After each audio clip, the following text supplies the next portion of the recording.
toutes et à tous, bienvenue à notre nouvelle session de Radio News TV pour une énième analyse bien sûr de l'actualité gabonaise, une actualité aussi brûlante en jugée par tous ces événements connus antérieurement hors de nos frontières, notamment en Amérique, à New York certainement, où la diaspora dû se retrouver en face de nos autorités politiques fustigeant la mauvaise gouvernance en territoire national, mais aussi, bien sûr, cette flambée des prix qui ne cesse nullement de susciter autant de graissements de dents, asphyxiant ainsi le panier de la ménagère. Monsieur Franck Mengue, une fois de plus, bonsoir. Bonsoir, chers téléspectateurs. Bonsoir, bien sûr, Monsieur Mutendi, sans oublier mon très cher ami, Monsieur Ndombadinga. Bonsoir. En saluant, bien sûr, vos familles respectives. Ndombadinga, bonsoir. Bonsoir.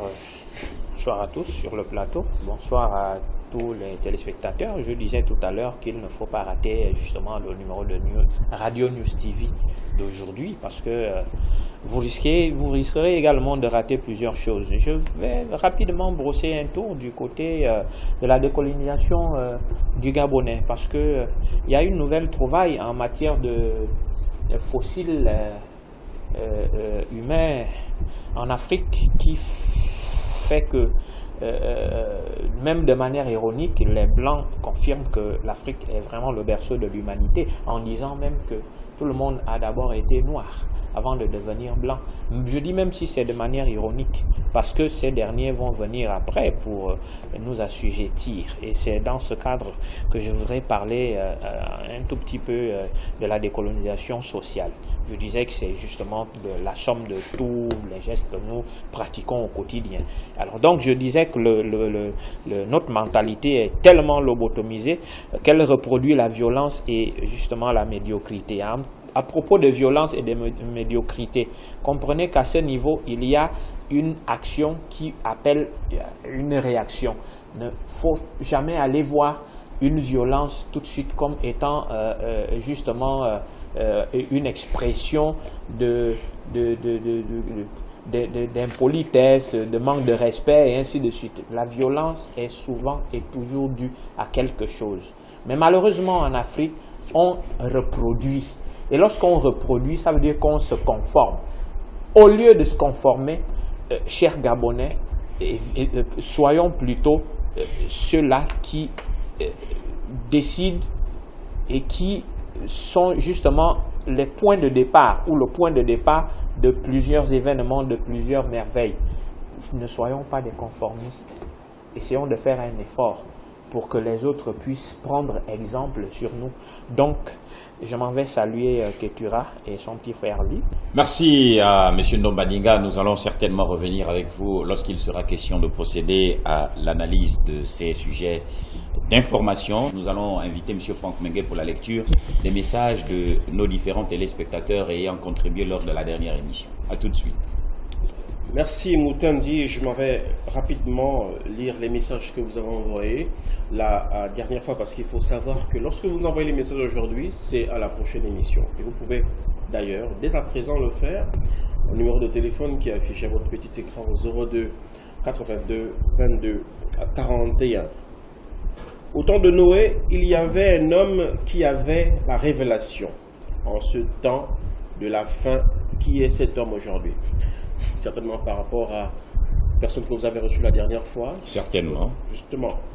Ô Dieu, que le Seigneur nous aide, que ce message doit être entendu par tous les cœurs. Mes frères et sœurs, Jésus est en train de parler à des oreilles attentives. Sentinelles, écoutez, connaissez la vérité. Zubandama doit savoir que Ping n'a pas gagné à loguer le lot chez lui. Donc, il faut arrêter avec le chantage. Oyemba doit avoir honte, une capacité chronique à apporter haut les attentes des Gabonais. Nous restons à la résistance avec Ping. Merci. Ah, les Gabonais. Après vous avoir éprouvé, ils tentent de vous noyer dans divers événements et de distractions. Sans remords, ni culpabilité, ni deuil, ni regret. Mais vous, semblables à des brutes, vous courez après eux comme des chiens qui remuent la queue. derrière leur maître après les avoir fouettés. C'est pourquoi il dit, je cite, « Le chien aboie, la caravane passe. Vous êtes comme des chiens de par votre degré de tolérance aggravé. Vous n'avez même pas honte. Si en 2009 vous avez été déçu, pourquoi ne continuez-vous pas en 2016 comme un bon soldat de la liberté? Parce que vous êtes limité dans les intérêts. Le Gabon n'a pas besoin des corbeaux. Pourquoi Dieu livra son peuple à Pharaon pendant près de 4 siècles, comme les frères de Joseph l'avaient livré à cause de leur intérêt? Leur descendance avait pris le relais de traîtres au point où ils se vendaient les uns les autres pour avoir du pain ou un poste en Égypte. La preuve, c'est que lorsque Moïse voulait défendre les 2 frères qui se battaient, ils avaient oublié le bien que Moïse leur avait fait en tuant les Égyptiens. Et ils l'ont trahi à Pharaon. Moïse fuya. Ce sont les mêmes qui, après la délivrance, disaient « Pourquoi tu nous as menés dans le désert et où était bien en Égypte ?» Ce peuple n'a jamais vu la main de Dieu agir en sa faveur. Salut, Faustin depuis Nzengayon. Un message pour mon ami qui pense qu'Ali est un nouveau président qui doit tout refaire au Gabon alors qu'il a dirigé pendant plus de 7 ans sans le moindre avancement. Aujourd'hui, il a décidé de tout reconstruire par coup de bâton magique. Il a eu largement le temps pour nous montrer les premiers signes de construction. Pas aujourd'hui, quand on lui demande de partir, hein, monsieur l'intellectuel. Bonjour à vous, c'est Arnaud Galipo. Parlant du dialogue, monsieur Jean-Ping a été trahi par ses proches et qu'il sache qu'en politique, il n'y a pas d'amitié, mais les intérêts. À force de chasser le naturel, il revient toujours au galop. Le Gabon n'a pas de dignité politique. Toi, le Gabonais qui réfléchit, seul au Gabon, tu es vraiment fléchi dans ta réflexion. On se rappelle de ce téléspectateur qui avait quelque peu, lorsqu'on abordait la question des grèves, je me rappelle, certaines sociétés, notamment de Satram, qui avaient dit qu'il faudrait laisser le président le temps parce que, justement, le Gabon est en reconstruction. Un certain nombre de messages lui ont été donc adressés. Bonjour, je me vois obligé de répondre à celui qui dit que le Gabon est en reconstruction, et justement. Et qui a eu le courage de dire qu'Ali vient arranger ce que les autres ont gaspillé. Et comment? Peux-tu nous dire, avant qu'Ali ne soit président, n'a-t-il pas été avec ceux qu'il dit avoir gaspillé le pays? Ali n'a-t-il pas été dans tous les gouvernements de Bongo Père?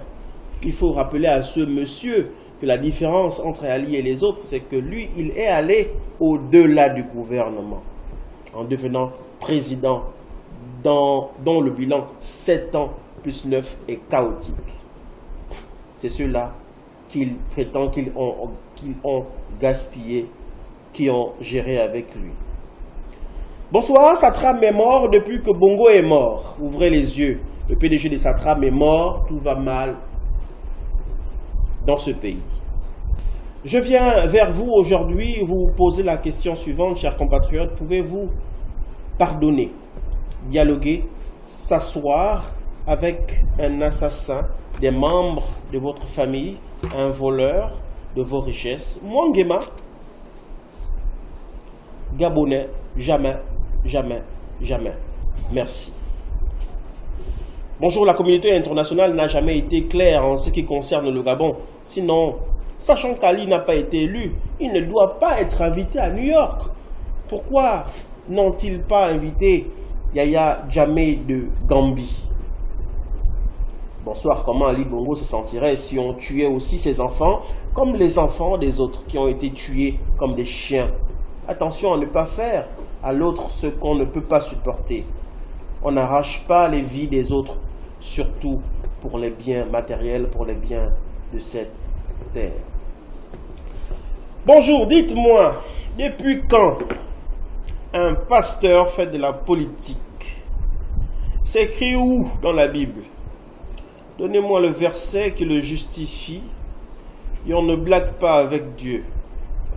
c'est Maître Robin. Je suis au Vendo à Roger. Ça adresse certainement au pasteur Ngoussi ou à tous les pasteurs qui ont quelque peu parlé des problèmes du Gabon. À tous les pasteurs qui font de la politique. Pourquoi vous le dites à demi-mot? Mais je le dis parce que justement, il y a dire des que nous sommes pasteurs démocratiques qui sont allés ici. C'est d'abord pour dire que nous sommes les démocratiques. Les autres ont pris position avant les élections en disant clairement « Je soutiens M. Ali Bongo ». Il y a des pasteurs qui l'ont fait. Il y a d'autres qui ont dit clairement « Je soutiens M. Jean Ping ». Bonjour, c'est Alex Aurel. Qu'il arrête de distraire les gens. Ping rêve, chante, crie. Mais depuis septembre, c'est Ali qui est au palais qui dirige. Ping ne peut rien. Il a mangé avec les bongos. Ok. Bonsoir, chers présentateurs. Je suis votre émission depuis le premier présentateur. C'est pour vous encourager et vous dire que nous sommes avec vous, le peuple gabonais. Vous soutient, même ceux qui viennent vous divertir. Et je suis sûr que même l'ex-président du Gabon, Boa, vous suit de très près. Alors, persévérance, que Dieu vous accompagne chaque jour dans votre mission. Merci. Chers téléspectateurs. Ce sont les messages que vous avez envoyés. Continuez de les envoyer. J'avais juste 2 mots à dire par rapport au message adressé au pasteur. Je voudrais dire que moi, je ne m'adresse pas à un pasteur en particulier. Et de terminer, de dire que je pense que Martin Luther King Jr. était pasteur. Tout à fait. Alors, donc, si on adresse ce genre de message, c'est que certainement, certains pasteurs ne sont pas bons. Jesse Jackson, oui. Tout ce qu'il y a à comprendre. D'autres le sont, d'autres non. C'est tout. Merci, Monsieur Ndombaniga. Merci également à vous pour la lecture de ces messages. Nous allons vous inviter, mesdames et messieurs, à aborder avec nous la question de la flambée des prix. Mais avant de procéder à cet exercice, combien difficile, nous allons vous inviter tout de même à suivre cet élément dans l'illustration de cette problématique, reportage réalisé par nos rédacteurs maison. A tout de suite pour l'analyse.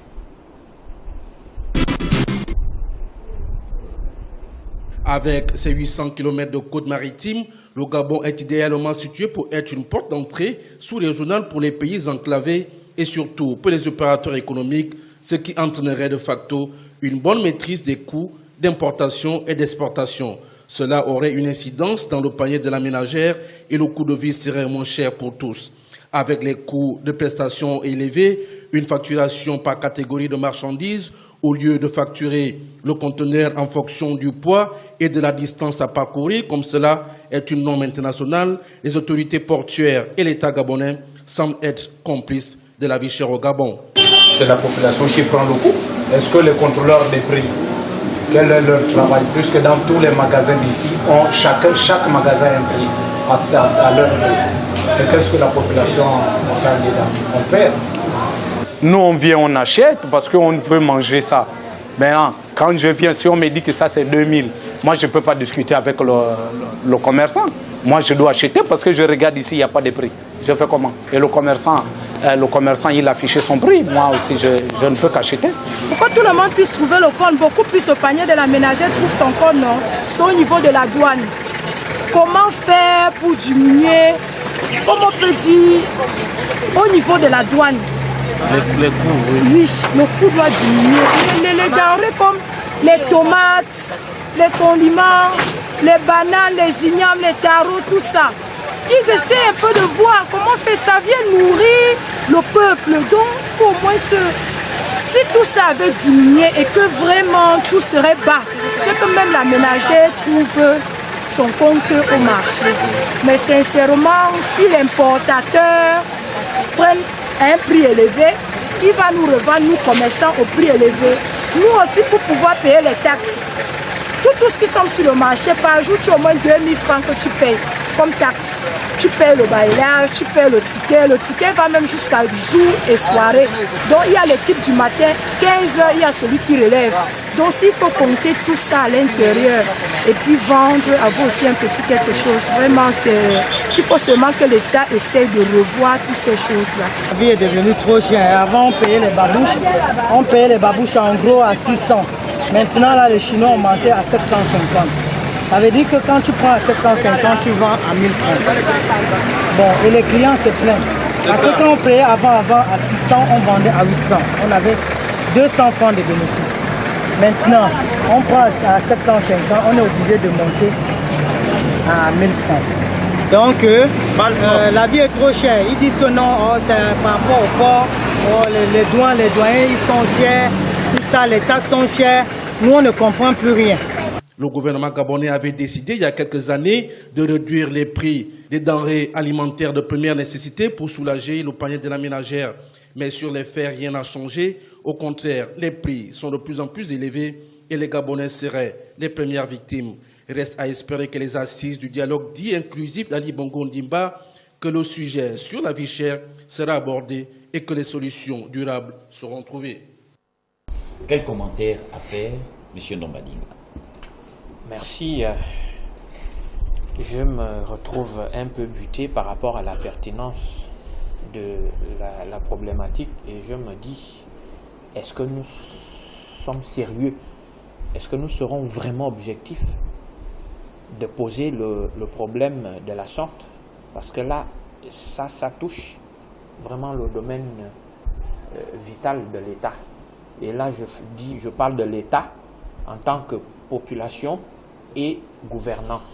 Alors, pour dire que voici une poignée d'individus qui s'est retrouvée du côté d'Angonje pour parler du vivre ensemble. Parce que justement, ces individus ont décidé d'exclure le grand nombre dans la réjouissance ou la jouissance des biens de notre pays. Et je me pose encore une question. Alors, pourquoi n'applique-t-on pas simplement la loi? Puisqu'on est dans la sérénité, on est élu, plutôt que d'aller faire un tour à Angonje.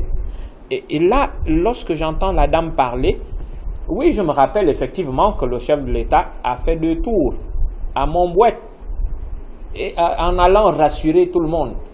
Et donc tout de suite, lorsque le problème revient avec autant d'acuité, je me dis certainement que M. Ali Bongo serait donc là le tout premier problème parmi tant de problèmes que nous avons au Gabon. Parce que là, c'est lui-même qui s'est inscrit en faux là-dedans. Et c'est ce qui m'amène à me poser une question. Peut-on réellement parler de flambée des prix sans que l'on ne parle justement du contrôle des prix? Et là encore, je pense que la dame et le monsieur ont évoqué ce volet. Est-ce que nous avons vu un seul instant, comme les journalistes le font, les contrôleurs de prix sur le terrain? Je n'ai pas souvenir de ça. Je ne me souviens que de lorsqu'il fallait prélever une certaine imposition par rapport à la solidarité, c'est pas quoi là qui se prélevait du côté. Moi j'ai vu un stand des impôts au niveau de Nkembo et ainsi de suite. Je me demande qui fixe les prix, qui doit les fixer en République gabonaise, qui doit contrôler ces prix-là. Mais ce que je sais, c'est qu'on ne peut pas s'amuser à parler de flambée des prix sans que cela n'ait une origine légale. Et quand je parle d'origine légale, je parle justement du contrôle de prix. Et le contrôle de prix, de manière juridique, existe bel et bien au Gabon. Ces derniers, ce contrôle de prix, qu'est-ce qu'a-t-il fait jusqu'aujourd'hui? Depuis là, ils font quoi? Finalement, je risque de me répéter. Je vais d'abord m'arrêter à ce niveau. Est-ce qu'on peut répondre avec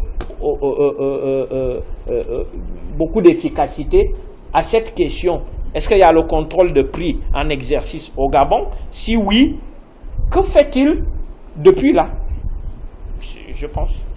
Nous espérons que les spécialistes étant sous le son de nos voix au cours de cette émission pourront certainement réagir et nous apporter quelques éléments qui pourront certainement nous aider à éclairer davantage la lanterne, d'autant plus que c'est pour cela que nous sommes ici.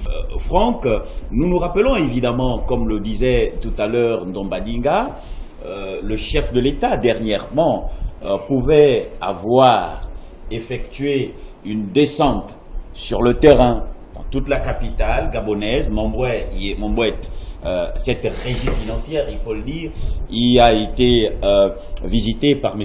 Ali Bongo Ndimba, ce dernier qui a tout aussi effectué des déplacements, dans des magasins comme Prix Import, en vue de s'acquérir de la situation. Mais qu'en est-il de nos jours? Était-ce pour parvenir à éradiquer la problématique de la flambée des prix ou était-ce uniquement dans l'optique de se rendre compte de la situation? Merci, Wilfried. Ce que j'ai d'abord envie de dire, c'est que c'est un dossier pas facile. C'est un sujet économique. Et donc, il faut le comprendre avec beaucoup de subtilité. D'abord, ce que j'ai envie de dire, c'est que la faiblesse du Gabon se situe au niveau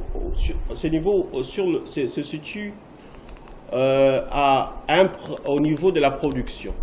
Le Gabon, nous avons une économie de rente. Nous avons toujours fonctionné avec le pétrole. Nous ne sommes pas compétitifs. Nous ne produisons pas.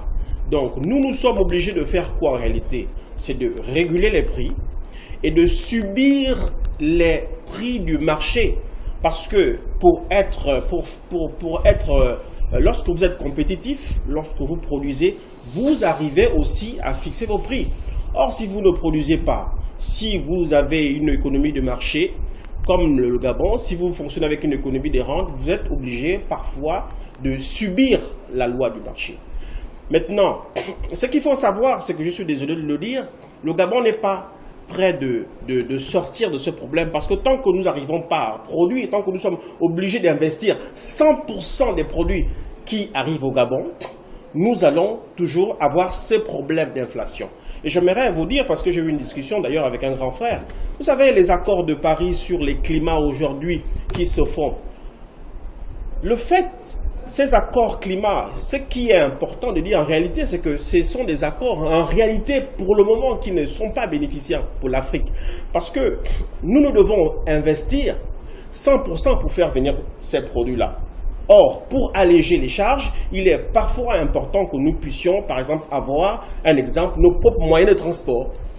Voilà, nos propres moyens de production. Or, le Gabon, dans notre État, nous avons pratiquement rien. Donc, ce qui veut dire que si nous devons, nous, adopter la politique climat comme le préconisent les Européens, nous devons donc investir 100%, par exemple, payer les bateaux très très chers. Or, en l'état actuel, vu la crise, il est impossible pour les pays africains, pour les pays qui ont les économies faibles, de payer aujourd'hui des bateaux neufs pour transporter leurs produits. Maintenant, je reviens sur le fond. Il faut savoir que le produit que vous payez à la maison, ce que vous payez à la maison, c'est le résultat d'un certain nombre de procédures, j'ai envie de dire, d'actions, d'exercices, de procédures. Parce que, en fait, la boîte de tomates, comment il fait pour arriver au Gabon? Il est d'abord envoyé par le grossiste du pays d'origine qui lui prend un pourcentage. Souvent, il est de 30 à 50%. Lorsque ce grossiste-là donne le produit à l'armateur, qui est le transporteur, lui va prendre aussi un autre pourcentage qui est souvent dans les 1 à 15%. Le produit va arriver au Gabon. Il y a les transitaires, la manutention, les transporteurs qui vont prendre leur pourcentage.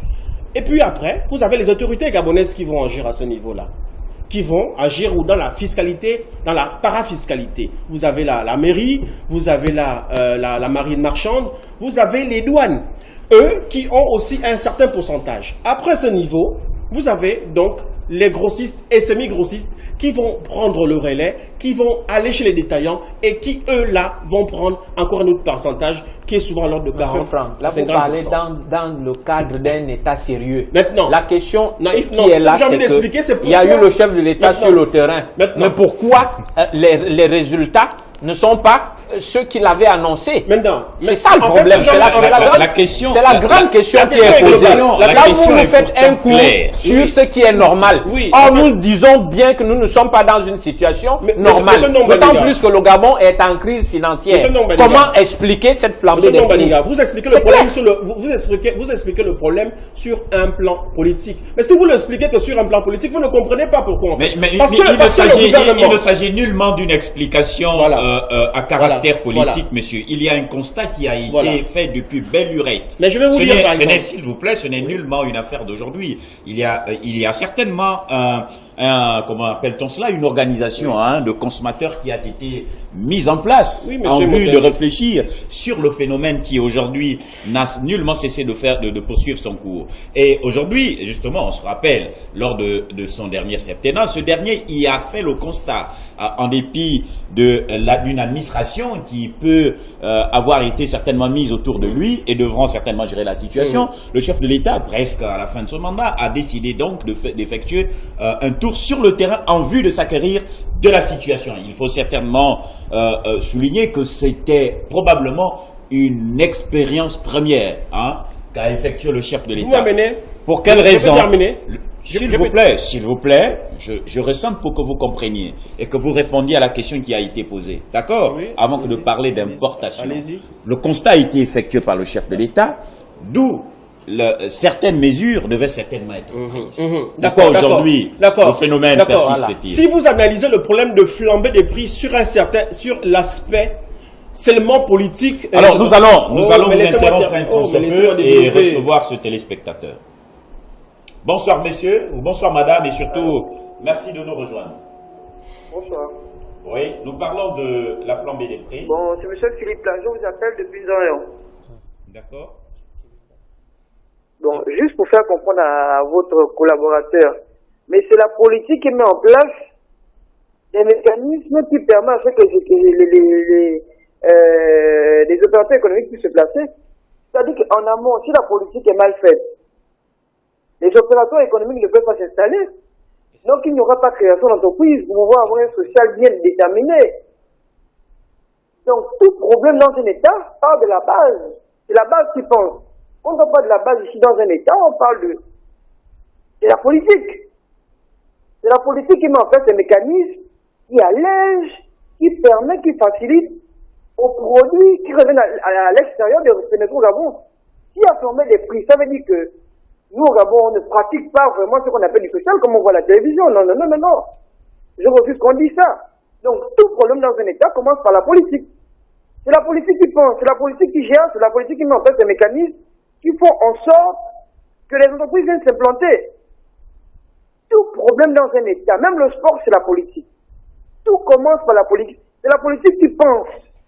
Et lorsque la politique ne pense pas, on est dans un État caduc.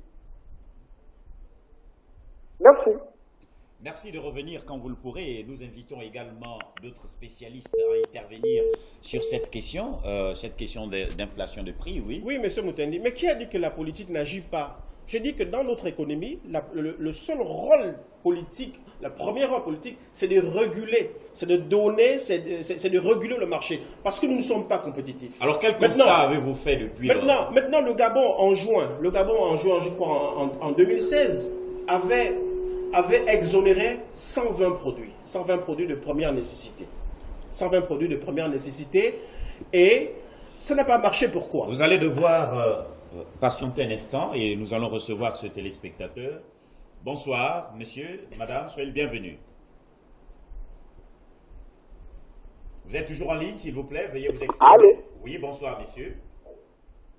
Oui, bonsoir, monsieur. Vous êtes en direct et le monde entier vous entend. Alors, moi, j'appelle pour participer à l'émission. Déjà, ça fait longtemps que nous sommes mis en contact avec New TV et je suis en joie de reprendre l'émission aujourd'hui. Merci. Et alors, je parle par rapport à la flambée des prix. Je dirais tout simplement qu'il faut d'abord parler de l'ordre, déjà de l'offre et de la demande. Vous comprenez? S'il faut parler en termes de flambée des prix par rapport, je dirais, à ce que les dirigeants de ce pays sont allés faire au marché des membrettes. Déjà, il faut comprendre que ça, c'est la politique. Ça, c'est la politique.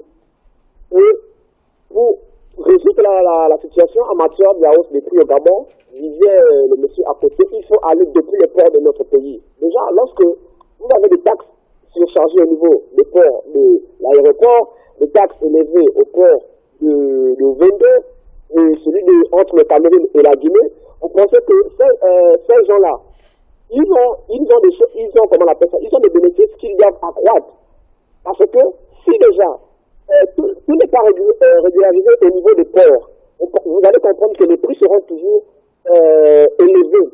Parce que il n'y a pas une régularisation, excusez-moi, de lapsus, au niveau des ports. Donc il faut que tout part des ports pour pouvoir aujourd'hui avoir des prix bas. Parce que lorsque vous venez dans nos quartiers, vous allez voir que, maintenant, je vais vous prendre un exemple. Je vous dirai aussi déjà de vérifier votre facture lorsque vous sortez de ces cadeaux ou des Saint-Michel. Vous allez voir qu'on va vous mettre au rayon le prix peut-être du kilo de poisson est à 1200.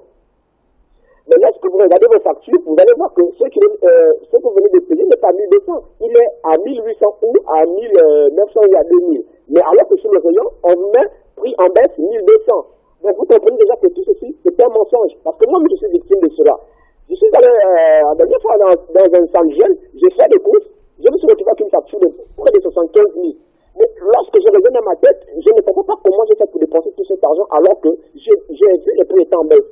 Alors je me suis souvenu que j'ai vu le kilo de poisson à 1200, mais je me retrouve sur la facture avec un kilo de poisson à 2000. Donc vous comprenez déjà que tout ceci, c'est du pipeau. C'est du pipeau. Il n'y a pas de prix en baisse. C'est du mensonge. Parce que lorsque vous-même, vous mettez vous-même à regarder cette différence de prix, vous allez comprendre que vraiment, nos dirigeants se foutent de nous.